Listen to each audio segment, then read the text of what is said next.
Market Mantra. Market Mantra. Market Mantra.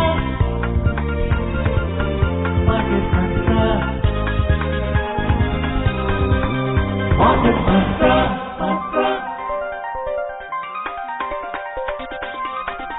Market Mantra. Welcome to this edition of Market Mantra, in which we give you a complete update on the economic, business and stock market news of the day. I'm Paul Thotham. With me is my co-anchor in Hindi, Sonu Sood.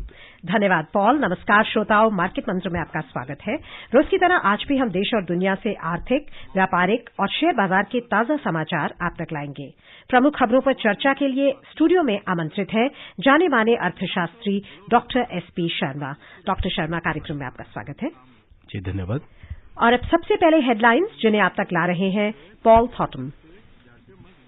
Prime Minister Narendra Modi attends 13th East Asia Summit in Singapore, reiterates India's vision of peaceful, open and inclusive Indo-Pacific region. Domestic stocks logged modest gains. Sensex ends at 35,261. Nifty closes at 10,617. And rupee appreciates to 72 rupees and 11 paise against the US dollar. प्रधानमंत्री नरेंद्र मोदी ने Singapore में 13वें पूर्वी Asia शिखर सम्मेलन में हिस्सा लिया। उन्होंने भारत के शांतिपूर्ण, मुक्त और समावेशी हिंद प्रशांत क्षेत्र के सपने पर फिर दिया बल। घरेलू शेयर बाजारों में सामान्य तेजी लौटी। सेंसेक्स 35,261 पर बंद हुआ। निफ्टी 10,617 पर पहुंचा और रुपया डॉलर के मुकाबले तेजी दर्ज करता हुआ 72 रुपये 11 पैसे प्रति डॉलर के स्तर पर आ गया।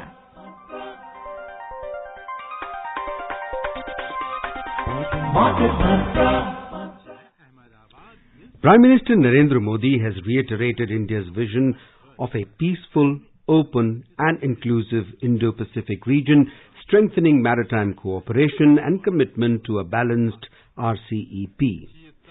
He said this after attending the 13th East Asia Summit EAS in Singapore today. दिन में सम्मेलन के पूर्ण अधिवेशन से पहले दोपहर भोज के दौरान आसियान के 10 देशों और भारत, अमेरिका, रूस, ऑस्ट्रेलिया, दक्षिण कोरिया, चीन, जापान और न्यूजीलैंड के नेताओं ने अनौपचारिक बातचीत की। इससे पहले आज प्रधानमंत्री नरेंद्र मोदी ने आसियान नेताओं के साथ आसियान भारत अनौपचारिक ब्रेकफास्ट समिट के दौरान विचार विमर्श किया। उन्होंने इस बैठक को बड़ी उपयोगी बैठक बताया। प्रधानमंत्री ने प्रसन्नता व्यक्त की कि भारत के आसियान के साथ संबंध मजबूत हैं और इससे दुनिया में शांति और खुशहाली की संभावना बढ़ रही है। श्री मोदी ने समुद्री क्षेत्र में सहयोग बढ़ाने की आवश्यकता पर जोर देते हुए हिंद प्रशांत क्षेत्र की समृद्धि के लिए व्यापार और निवेश को आवश्यक बताया।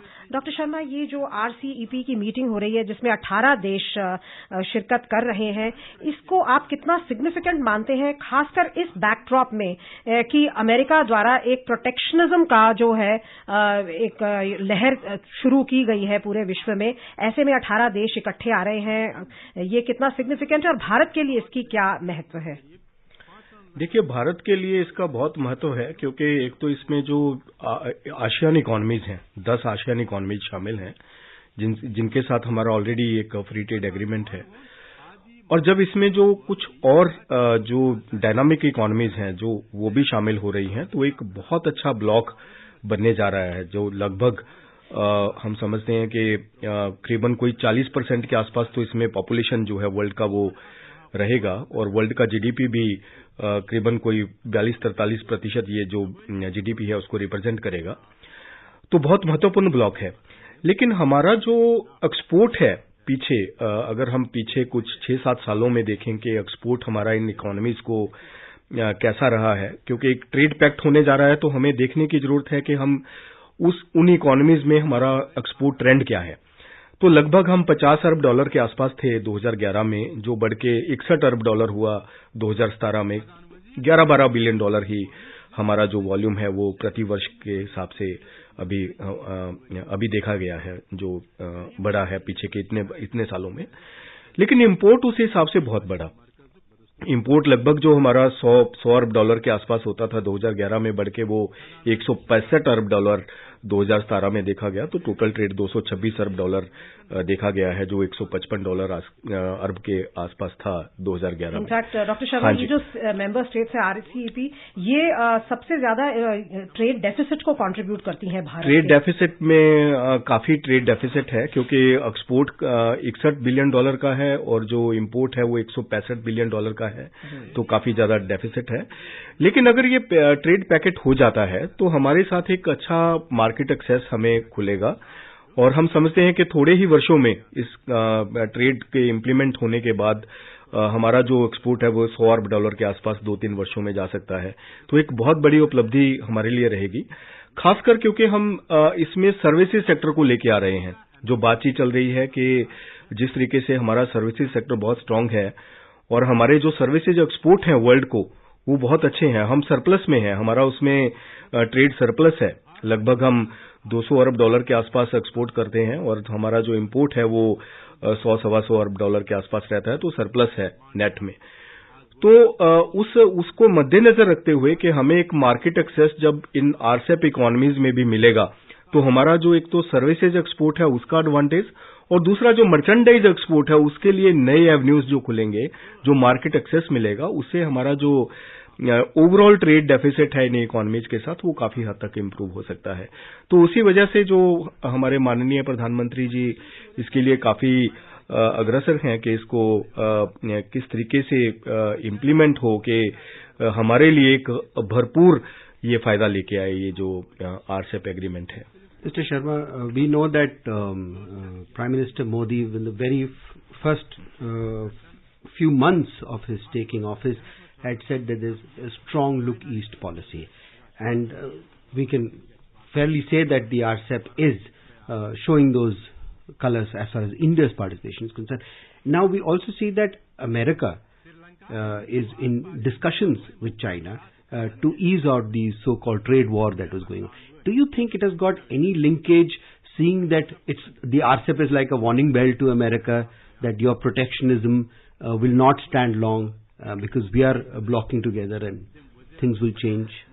Yes, no country can operate in isolation actually. Now we are in the globalization era and every global economy is connected. Our global openness and the openness of the advanced economies, openness of the ASEAN economies is immense.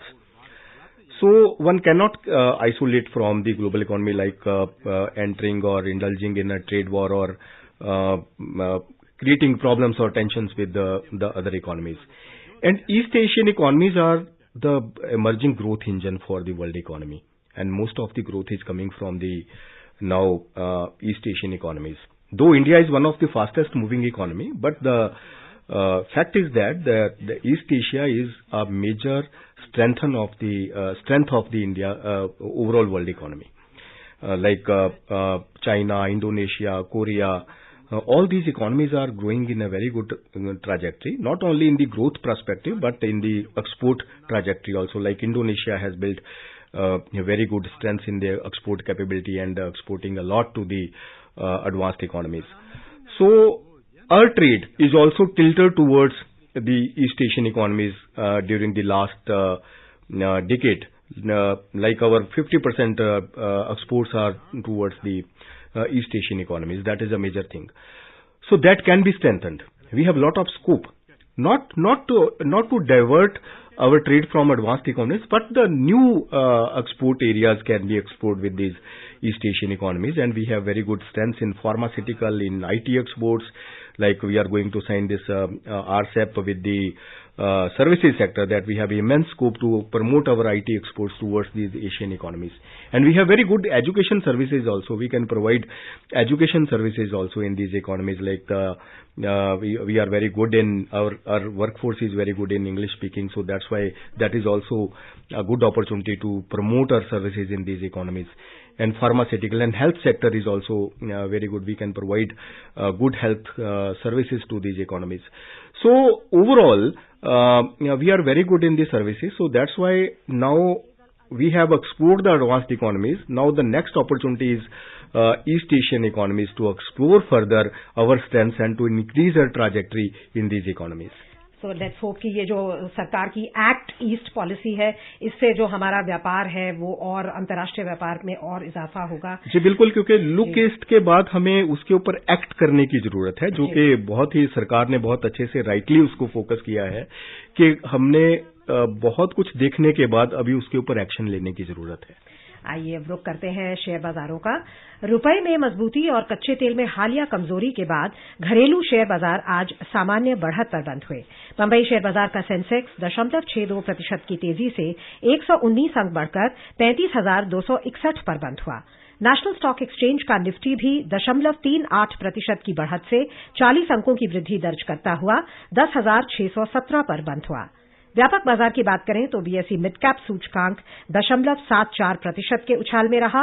हालांकि BSE small cap सूचकांक में कोई खास बदलाव नहीं हुआ। Domestic stocks today settled with modest gains following appreciation in the rupee and recent weakness in crude oil prices.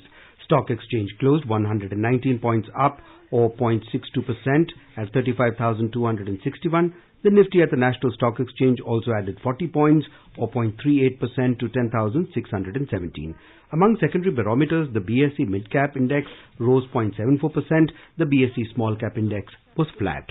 The market breadth indicating the overall health of the market was negative. On BSE, 1,099 shares rose and 1,497 shares fell. A total of 139 shares were unchanged. Among the sectoral indices on BSE, consumer durables was up 1.6%, realty up 1.58%, and Bank-X was up 0.79%, outperforming the Sensex. While the FMCG was down 0.21%, power was down 1.17%, and oil and gas was down 0.16%, underperforming the Sensex. Mr. Sharma, we've been seeing in the past few days that the Sensex is volatile, no doubt, but there have been marginal gains, if you put it that way. Do you think that now that just a few weeks of trading technically are left till December is over, do you think that there's going to be any major volatility? Is the Sensex going to show some big changes? Volatility cannot be ruled out, but markets are in a consolidation mode with a positive bias. I believe in the coming times, in the coming weeks, markets will go up at around 11,000, Nifty at 11,000. So that will be the consolidation from the market side. And volatility will remain because there are a lot of developments at the global level. Sometimes the crude oil prices are decelerating, and sometimes there is statement that they will cut the production. So again, the markets are impacted by the news. But the overall sentiment for the Indian markets is positive because we have very good, strong fundamentals. Now the inflation is also decelerating. CPI inflation is at 3.1%. That is a very good, I believe, one of the best times for the inflation during the last many years.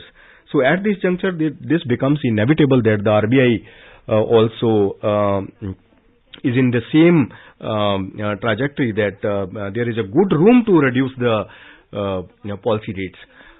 So though policy rates is another aspect that there are a lot of things like the rupee valuation also, but I believe the monetary policy stance now will remain soft in the coming times because the inflation is very much under control.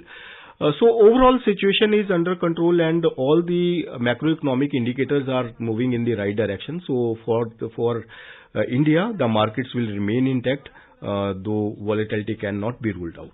But आपको लगता है कि जो विदेश में खासकर US में US Fed Titan करने की अपनी पॉलिसी के कदम उठा रहा है, आगे भी इंडिकेशंस दिए हैं कि इंटरेस्ट रेट्स बढ़ाएंगे और ऐसे में डॉलर में मजबूती जो आती है वो एक चैलेंज हो सकती है इमर्जिंग मार्केट्स के लिए और खासकर भारत के लिए? देखिए, अभी जो लास्ट पॉलिसी उनका डिसीजन था उसमें उन्होंने रेट नहीं बढ़ाए, तो हम समझते हैं कि आने वाले टाइम में भी जिस तरीके से जो ग्रोथ है वो अभी उतना स्ट्रेंथन नहीं हुआ है, तो रेट बढ़ने की क्षमता अब धीरे धीरे स्लो हो रही है. वो हमें रिफ्लेक्ट होगा आने वाले कुछ वीक्स में कि जो यूएस का किस तरीके से ग्रोथ रेट रहता है, लेकिन बहुत ज्यादा रेट बढ़ने की उम्मीद नहीं है. फिर भी जो हमारा रूपी है वो पहले ही काफी डेप्रिशिएट कर चुका है, तो रूपी के भी कंसोलिडेशन मोड में आने की उम्मीद है और यहां से लग रहा है कि रूपी 72-73 के आसपास कंसोलिडेट कर सकता है. चाहे कुछ भी हो, लेकिन फिर भी अगर कोई ऐसी न्यूज बेस्ड वॉलेटिलिटी रहती है तो रुपी में थोड़ी डेप्रिसिएशन आती भी है फर्दर, तब भी रुपी का जो ओवरऑल ट्रेंड रहेगा that will be at around 72 level, वो एक कंसोलिडेशन मोड में रहेगा 72 के आसपास। डॉक्टर शर्मा, जो रिफॉर्म्स हैं, जीएसटी अगर हम देखें तो वो अब सेटल डाउन हो रहा है। जीएसटी के बाद इकोनॉमी, अक्टूबर में कलेक्शंस रेवेन्यू कलेक्शंस भी अच्छी हैं, 1 लाख करोड़ से अधिक थी। ईज ऑफ डूइंग बिजनेस में अगर हम देखें तो हमने बहुत छलांग लगाई है, वर्ल्ड बैंक की जो रिपोर्ट आई है लेटेस्ट। एंड प्रोडक्शन की बात करें तो आईआईपी में अप्रैल से सितंबर के दौरान 5% से अधिक की बढ़त आई है। आपको लगता है कि इन सब मैक्रो इकोनॉमिक फैक्टर्स को देखते हुए जो एफआईआईज हैं वो वापस भारतीय बाजार में जल्दी लौटेंगे? जी बिल्कुल, जीएसटी के जो इम्प्लीमेंटेशन के जो इफेक्ट हैं वो तो विजिबल हैं। अभी देखा जाए तो डायरेक्ट टैक्सेस में भी बहुत अच्छे आईटीआर के जो रिटर्न्स हैं उनमें बहुत जबरदस्त भरपूर बढ़ोतरी हुई है, और ऑलरेडी जो इनडायरेक्ट टैक्सेस के ऊपर जो जीएसटी कलेक्शंस थे उनमें काफी ज्यादा इजाफा देखा गया था।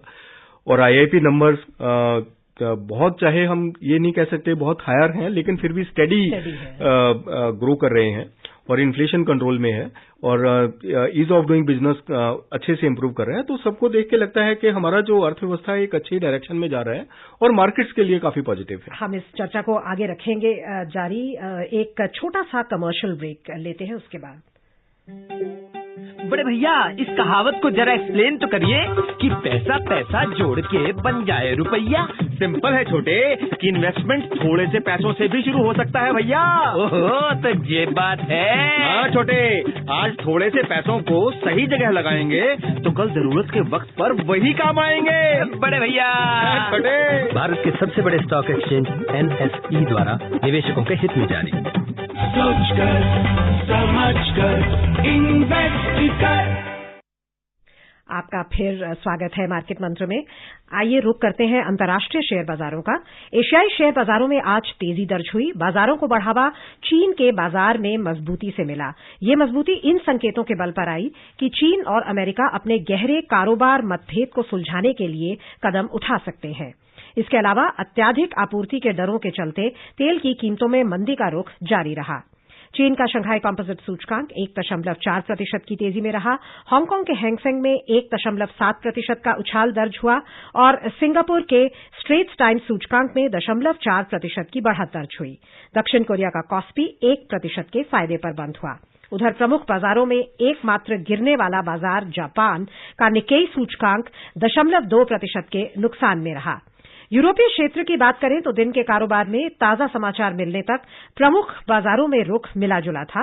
लंदन का फुटसी 0.2% की बढ़त पर था, जबकि फ्रांस के कैक में 0.3% की गिरावट और जर्मनी के डैक्स में 0.1% का मामूली नुकसान चल रहा था। क्या कहेंगे आप एशियाई बाजारों में जो आज हमने खासी तेजी देखी है, और इसका हमेशा हम कहते हैं कि जो अंतर्राष्ट्रीय बाजार है उनका असर भारतीय बाजार के सेंटिमेंट पर भी पड़ता है और कारोबार पर भी पड़ता है।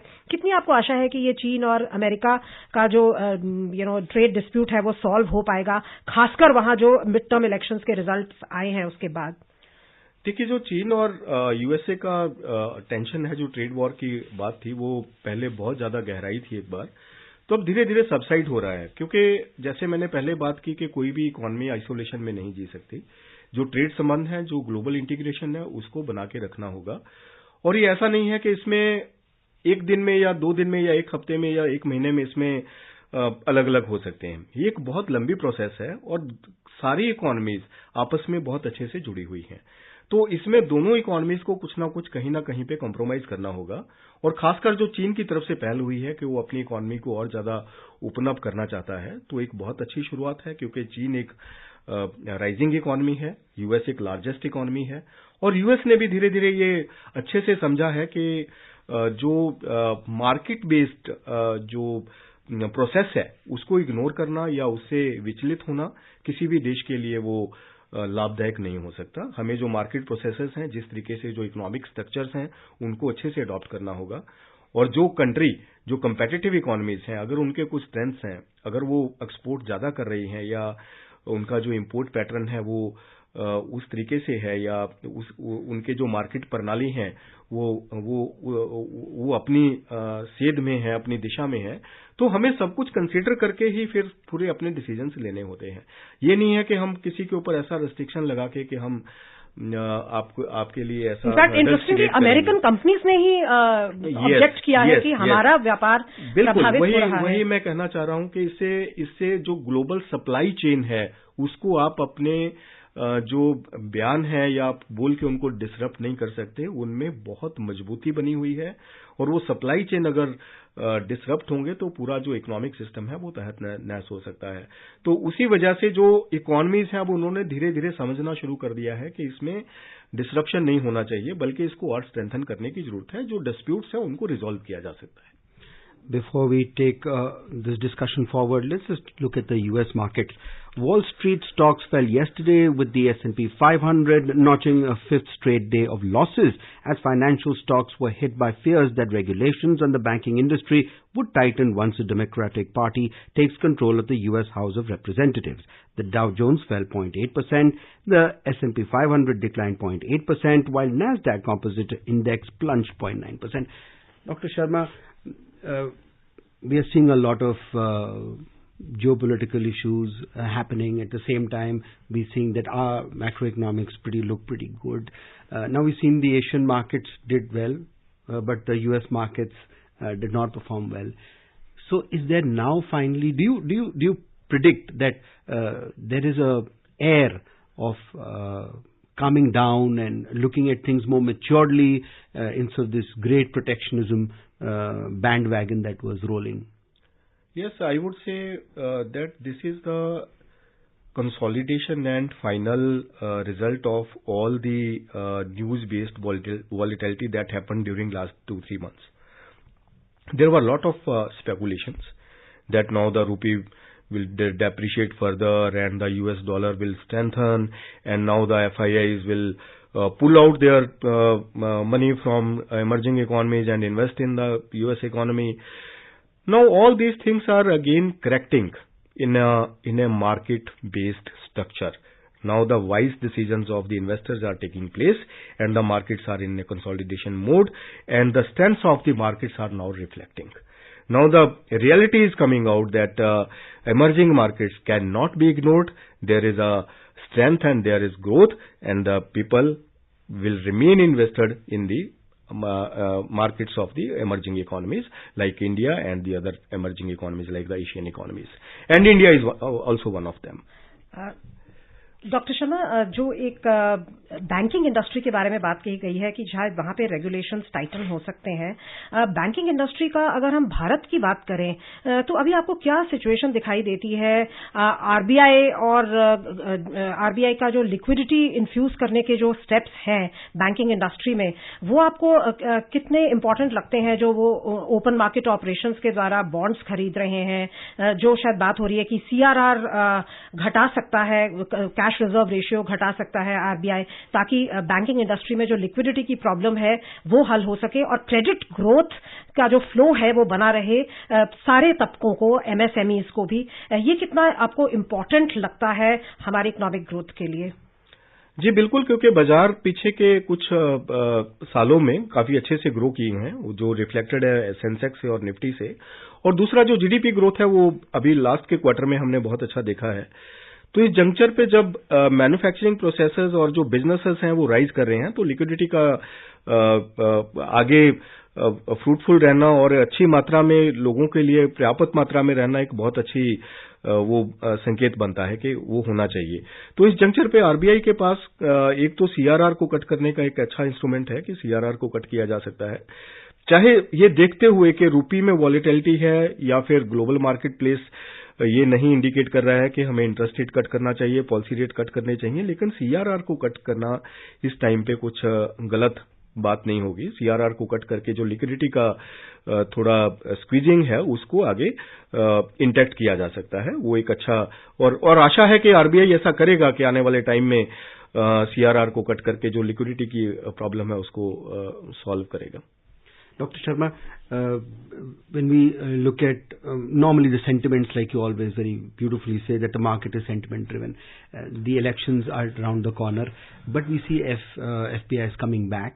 And would you say that now there is a marked differentiation between a political movement that is coming like in the elections as opposed to the industry, the way it is behaving or performing, so that very clearly there are clear indicators as to whether the FPI should, will go straight off looking at what the industry is up to rather than look at a political shift? I would say markets are the most intelligent thing. Markets are always very, very intelligent, and market situation cannot be motivated or molded politically. Rather, the market shape the politics now these days. Now the trend has totally changed. Now the political developments cannot shape the markets, but the markets also shape the political developments. And the markets are always on the developments in the economies, not only in our economy, but always developments throughout the world. So one country or one nation or one party cannot influence the market behavior. चलते हैं रुपए की ओर। अंतर banking विदेशी मुद्रा बाजार में $1 की तुलना में रुपया आज 20 पैसे मजबूत होकर 72 रुपए 11 पैसे प्रति डॉलर पर आ गया। इससे पिछले सत्र में ये 36 पैसे मजबूत होकर 72 रुपए 31 पैसे प्रति डॉलर दर्ज हुआ था। Oil prices today gained marginally, having lost nearly 7% over the previous 3 days, but concern over the prospect of an oversupplied market next year remained in spite of OPEC's message that it may cut crude output. Brent crude prices in intraday trade today were trading around $66.56, while WTI prices were at around $56.26 when reports last came in. So आप कहेंगे कि ये तेल की जो कीमतें गिर रही हैं वही रुपए को मजबूती देने में एक बहुत बड़ा फैक्टर है? जी बिल्कुल, क्योंकि जो क्रूड के ऊपर स्पेकुलेशन हुई थी कि क्रूड 100 के पार जाएगा और इतना होगा, तो उसी स्पेकुलेशन को लेकर रूपी के ऊपर बहुत प्रेशर आया था। लेकिन अब जो रियलिटी सामने है कि क्रूड प्राइसेस उस लेवल पे नहीं बढ़ने वाले हैं, बल्कि क्रूड जो है कंसोलिडेशन में आ रहा है। लास्ट के एक महीने में ही 20% के आसपास करेक्शन ले चुका है, तो आगे और भी करेक्शन आने की उम्मीद है। चलते हैं सराफा बाजार। दिल्ली सराफा बाजार में सोने की चमक फिर लौट आई। सोने का मूल्य 350 रुपए के उछाल से 32,250 रुपए प्रति 10 ग्राम पर जा पहुंचा। मजबूत वैश्विक रुख के अलावा स्थानीय आभूषण निर्माताओं की खरीदारी बढ़ने का मिला जुला असर बाजार पर दिखाई दिया। चांदी की मांग औद्योगिक इकाइयों में बढ़ जाने से चांदी भी 450 रुपए की बढ़त से 37,900 रुपए प्रति किलो पर जा पहुंची। कारोबारियों के अनुसार धारणा को बढ़ावा मजबूत वैश्विक संकेतों से मिला, जहां डॉलर में 16 महीने के उच्चतम स्तर से गिरने का रुख आज भी बना रहा, जिसके चलते सुरक्षित निवेश के रूप में कीमती धातुओं की मांग बढ़ गई। इसके अलावा घरेलू स्पॉट बाजारों में खुदरा व्यापारियों की मांग पूरी करने के लिए स्थानीय आभूषण निर्माताओं द्वारा की गई ताजा खरीदारी से भी कीमतों को बढ़ावा मिला। कार्यक्रम का समय समाप्त हो रहा है। पाए डॉक्टर शर्मा हमारे श्रोताओं को बहुमूल्य जानकारी दी, उसके लिए आपका शुक्रिया। Thank you, Dr. Sharma. Before we close, a reminder of the headlines. Prime Minister Narendra Modi attends the 13th East Asia Summit in Singapore, reiterates India's vision of peaceful, open and inclusive Indo-Pacific region. Domestic stocks logged modest gain.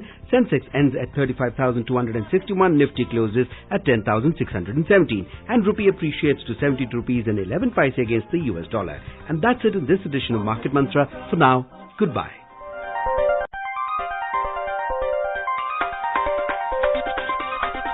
Market Mantra.